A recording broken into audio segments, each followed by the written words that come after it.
திருவடி பாதத்தை பன்னிரால் பாதம் கழுவி பட்டாடையால் துடைத்து மல்லிகை முல்லை என்ன சொல்லக்கூடிய வசுதானம் எல்லாம் பறித்து வந்து உங்களுக்கு ஒரு பாதத்தில் வணங்குகிறேன் மன்னா.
இந்த வண்ணாடப்பட்ட பரமேஸ்வரிய பாதத்தை மத கொண்டு பணிந்த காரணத்தால் இதுகாலம் வரைக்கும் எத்தனை ஜென்மங்களாக என்னோடு வாழ்ந்து கொண்டிருக்கிறாய்?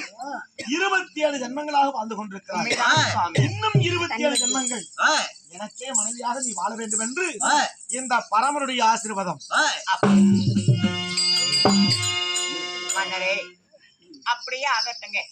அப்படி இருந்தாலும் உங்க இடத்துல ஒரு வாய் வார்த்தை கேட்கட்டுமா? ஒரு வார்த்தையா? 1000 வார்த்தை வேண்டுமானாலும் கேட்பதற்கு இருக்கிறது உரிமை. அழைத்தல் ஒரு செய்தி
அது சீக்கிரம் என்ன அழைச்சிருக்கலாமே.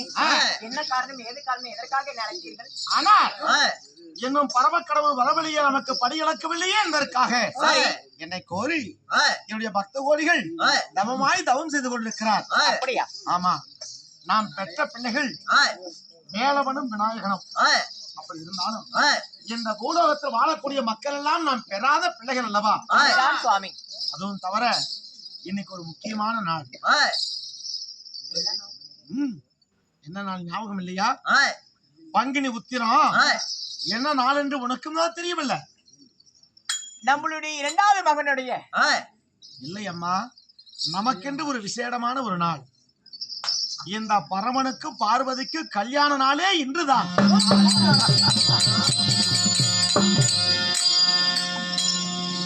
உண்மைதான் மன்னா. பங்குனி உத்தரத்துலதான் உனக்கும் எனக்கும் திருமணம் நடந்தது. உண்மைதான் சுவாமி. அதனாலே இந்த திருமண நன்னாளில் உன்னிடத்தில் ஒரு வாய் வார்த்தை சொல்லிவிட்டு உலகம் சொல்லவே